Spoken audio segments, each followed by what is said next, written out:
Now, a year ago, she was running to be SNP leader and First Minister. Tonight she joins us to consider the last 25 years and what should happen next. Please welcome Kate Forbes. Hello, nice to see you.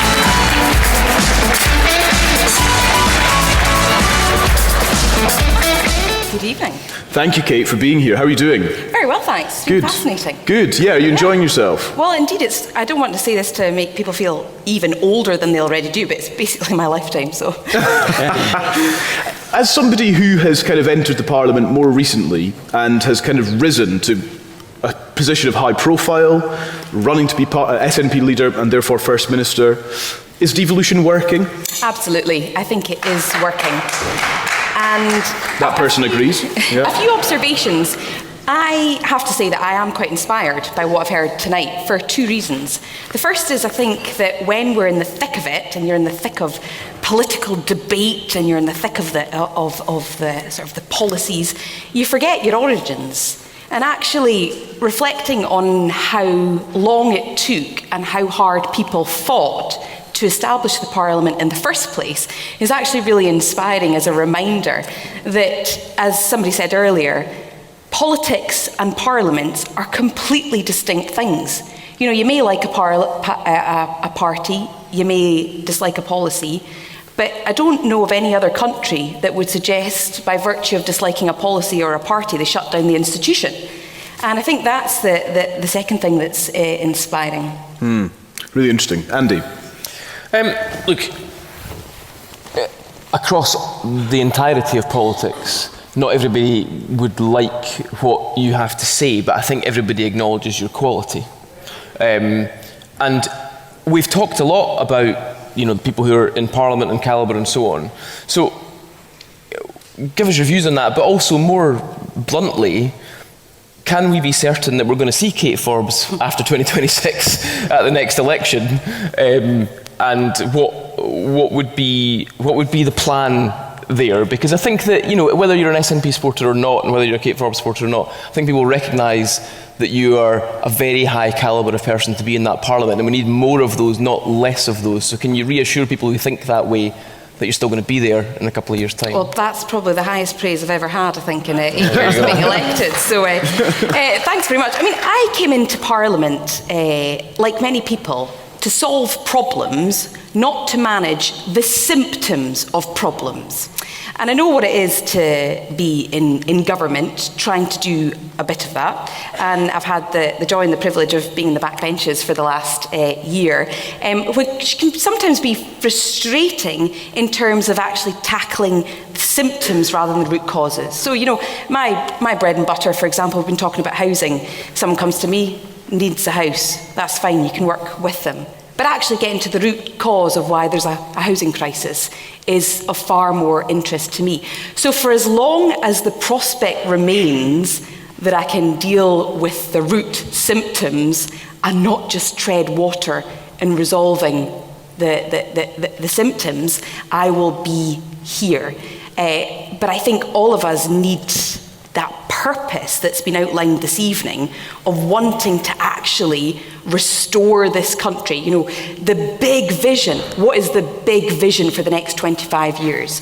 We will have different views. But there was a big vision that was shared this evening by each of the First Ministers that we heard from. They had a big vision. And I think all of us need to be enthused and inspired by what the current big vision is. And for individuals who are working in there, we too need to be enthused, because if we're not, then there are alternative jobs. So let me ask the obvious question then. Does the current First Minister have the big vision, and do you subscribe to it? Well, I think we are going through a challenging time, and if I can answer that in a diplomatic fashion by saying that it is a particularly difficult time because, to my mind, and I know there'll be people that disagree with me on this, but a lot of the solutions to those big issues, I think, are not currently within the powers of the Scottish Parliament. Now, that's not an excuse not to deal with things, but you saw the list there in terms of energy. Obviously has a massive impact on cost of living. And And at a time of crisis, people need to be inspired. They need to be inspired by leadership. They need to be inspired by the thought that things are going to get better.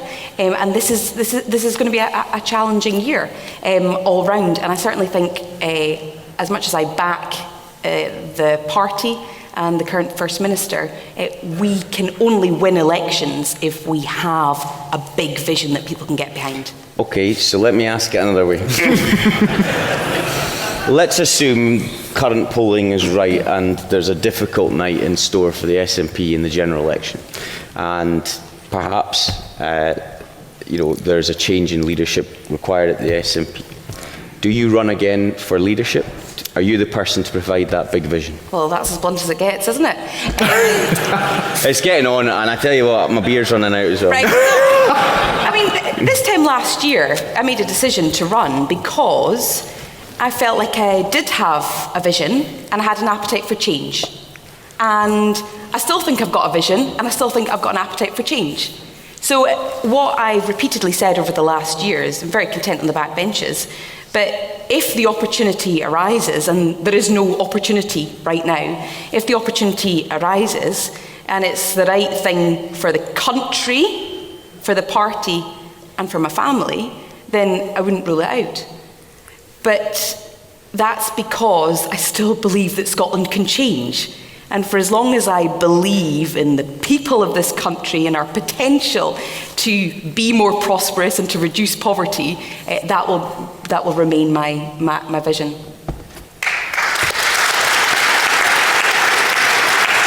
Andy?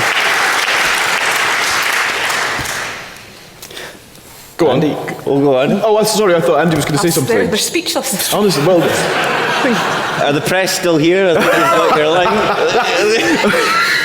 it's a really fascinating consideration, Kate, because we've kind of discussed this evening whether the sort of devolution process would inevitably result in independence, or whether actually devolution can be a sort of end in and of itself. And clearly we understand where your thinking is on the final destination, as it were. The polling suggests suggests that people in Scotland don't think independence is a realistic prospect, but they are itching for change, seemingly. What do you make of that? Why is independence so far away, according to the polling? Well, I mean, there's two parts to your question. One is, what does change look like? And then, is independence the answer to that? Can I start with change? I think change is inevitable. I think that, we can sit here and debate whether or not, for example, some of these additional powers should be devolved or not. Having been Finance Secretary, the tax system, as it's currently devolved, is incoherent in terms of part of income tax being devolved and part of income tax not being devolved. It doesn't add up. You ask any tax expert, they may or may not support independence, and they'll tell you that it's a dog's dinner in terms of the way it's been devolved. So that is calling out for change. I think the same as energy. With energy, the UK cannot get to net zero without Scotland, and I argue that Scotland can't get there without the Highlands. And that is and the northeast of Scotland. That's predicated. Yes, of course. Sorry, Geoff. That is predicated on local Scottish policies and planning regimes and workforces that are actually going to deliver that. So, I would absolutely subscribe to the idea that the energy should be devolved as far as it can be. So, I think that when you're distinguishing between change and independence, obviously, where I stand in terms of believing in independence, but I think in terms of persuading people and convincing people, I think personally people are there to be persuaded. Because I imagine there's a lot of people out there who disagree potentially with me on the Constitution, but absolutely believe that Scotland should be prosperous. And if the route to prosperity was through independence, they would subscribe. Just a final, very quick question. You mentioned the Highlands, where I have to declare an interest as well, being from Inverness. Did devolution stop in Edinburgh to the detriment of the Highlands and Islands, and indeed other parts of Scotland? No, but I think we could go further. So I think one of the things I've been reflecting on as I've listened to this evening is that this coming of age, 25 years, this coming of age, I think calls for two things. I think it calls, first of all, for a greater confidence to share power. I think that is a mark of confidence that you're able and capable and happy to devolve power further. And that has to be to local authorities. But bear in mind, Highland Council is the size of Belgium. Yeah. So when we're talking about devolving, let's not settle just on local authorities. How do we go further to communities? The second thing that I'm really keen to mention is, I think, again, listening tonight to those that fought, they had a philosophy, a framework, a depth that informed what they did, how they did it, and how they reached consensus with others. And I think that's what's required again.